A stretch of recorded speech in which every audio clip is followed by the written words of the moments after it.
Are you a broke woodworker? Maybe I can help.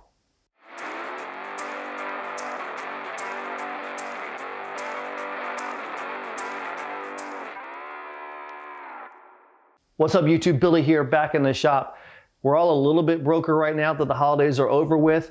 Maybe you're the lucky person who Santa dropped a gift card in your stocking. You got a little bit of change to spend. Well, I figured today, let me go over my 5 favorite tools that are cheap or virtually free that I use in my shop on a weekly, if not daily basis. First tool on the docket is the Wood River silicone brush set.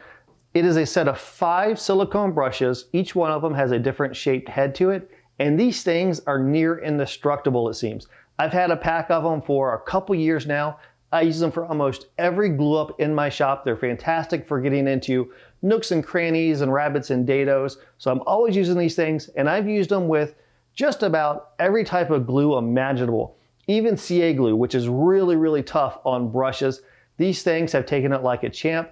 Out of the 5, I've only used 2. So the other 3 are still brand new. That tells you how long these things last. And a pack costs like $8 and they seem to last forever. I think it's definitely worth the money. One of the unsung heroes in my shop are these brass setup blocks. I have a pack of them that range from 1/8 of an inch to a 1/2 inch. And you can also stack them on each other to get different sizes if you want. I grab these things all the time. They're brass, so they're going to be easy on the tools. I don't have to worry about them banging against my saw blade or my router bits. I use them all the time at the table saw to determine the height of the blade. I will also use them a lot at the router table. I can figure out the height of my router bit, but then I also will use them in between the router bit and the router fence to make sure that I have the depth that I want. They're really good for determining the depth of certain things, so I will use them as a quick reference guide whenever I'm cutting rabbits or dados. I can put this in the rabbit, feel with my finger, and see if I've cut deep enough, if I need to adjust the height of my blade. So I really, really like using these. They're not too bad. I can get a pack of them for about $12, and they're just a handy tool to have around. One of my all-time favorite tools in the shop is this clamping block.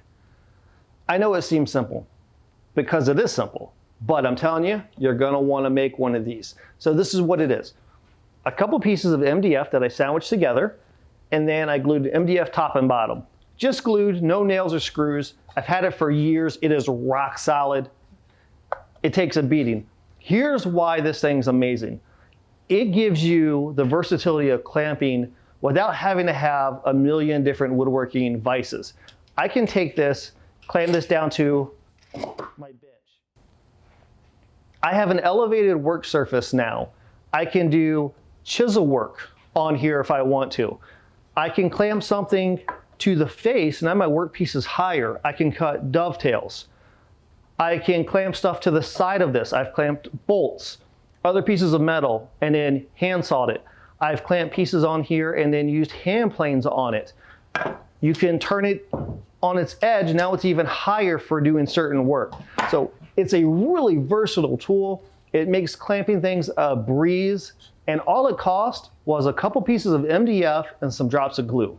My next tool is ones that I use every day in the shop, which are my iGaging Machinist Squares, especially this one, the one with the dry glue on it. I use this all the time. I use it so much, I don't even put it away. I leave it on my table saw fence because I'm constantly grabbing it. I'm checking my blade, I'm checking my projects. It's the right size square for what I need to do. It's dead on. I have squares that are 6 times more expensive than this one, but I like this one.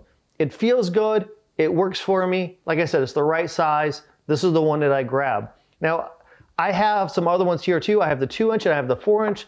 I don't use this as often. I mean, it takes a really small project. Usually it's the 6-inch square. So the 6-inch one, you can get for a little over $20. Now, I understand whenever you're on a budget, $20 here, $20 there, it really adds up fast. I get it. But let's compare this tool to other tools, other squares out there. It's really a good deal for the money. That's why it's on the list. If you can't afford that one, you can get one of the smaller ones, or you can get them as a package deal for like $35. And I imagine if you break it out, it'll probably save you a little bit of money that way. My shop certainly isn't complete without hand planes. I have an 8-inch joiner, but that doesn't stop me from joining wide boards. I often joint boards that are wider than my joiner, and then I'll have a piece of the board hanging off. I can take that over to the bench, hit it with a hand plane, knock down the high spot, then run it through the planer. Now, hand planes can get really expensive. You can buy a guy like this and spend $300, $400. And don't get me wrong, it's an amazing hand plane. It's a joy to use, but you don't have to spend that much money. I picked up this guy from a flea market. Now, there were a couple things wrong with it. The blade needed to be sharpened. It was dirty, grimy, needed to be oiled up. The handle was cracked. I had to fix that. So there's a little bit of love that you got to put into these things, but I bought it for 20 bucks, and that is definitely a good deal. This is about 80 years old, and it is modeled off of the old Stanley ones, but since it doesn't say Stanley on it, it's sold for a lot less. You can spend quite a bit of money on a Stanley plane, especially if you buy one that's already refurbished. Someone did all the work for you. They can get a little bit pricey, but Stanley did manufacture a lot of hand planes under the labels of other companies. So this one is the Stanley design, doesn't have their name on it, 20 bucks, that's a heck of a deal. Hooray! My next cheap tool is really kind of a 3-for-1 deal, and that is dealing with pyramids for finishing. I've got 3 versions here. I have the expensive version, I have the moderate one, and then I have the practically free one. I like the more expensive one. They are the Rockler bench cookies. These are really, really good. They have a nice grippy surface to them. I use them a lot for putting my item on there and sanding it, but you also can get the pyramid that snaps on the top of it, so you can put your item on there for finishing. They also have a threaded insert on the bottom in case you want to screw 2 of them together to make an elevated surface. You can do that. Now you do have to buy the cookie and then the pyramid separate. So the cookie is about $16, the pyramid's another $6. So you're looking at just over 20 bucks for a pack of 4. That might feel like a little bit expensive for some people. I can tell you it is a versatile tool though, so to me it's worth the money. But let's say you don't want to spend the $20. Well, there's definitely cheaper options than that. And that is these. These are traditional painter's pyramids. A lot of you have seen these, but based on the comment section on a lot of my videos, a lot of you haven't seen these. I've actually been asked questions about them. So you can get these at any hardware store. Usually they come in about a pack of 8 pyramids together. The great thing about them is that any orientation you set them, you got a pointy end up. You can set your material on top of that while you apply finish. Now, you can get a pack of these for about $6.50 to $7. So much cheaper than the cookies, not as versatile. Let's say you don't even want to spend that. You want to go the free route. Well, that's what these are. I made a bunch of these and I use them all the time. They are shop-made painter's pyramids. They are a piece of plywood, and then I put screws on the bottom side so the screw pokes out the top, and then I hit the ends of the screws just a little bit with sandpaper, just to dull it, just a hair, it was a bit sharp. These are great for whenever you're batching out items. I batch out a lot of stuff like boxes, and if I'm applying finish to boxes, I have the box bottom sitting on one, but then I have the lid sitting on another. And then when you have multiple boxes, you need a lot of pyramids.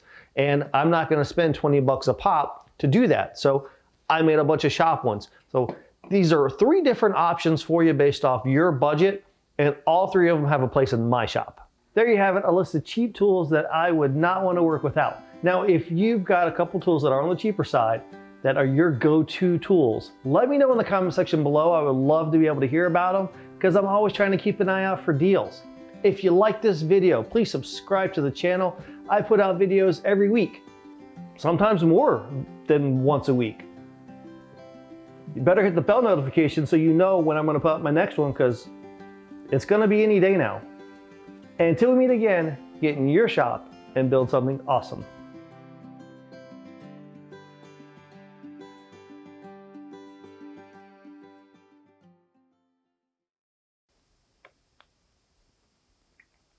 Live without. I use them all the time. Can't say all the time. The all the time index is really high.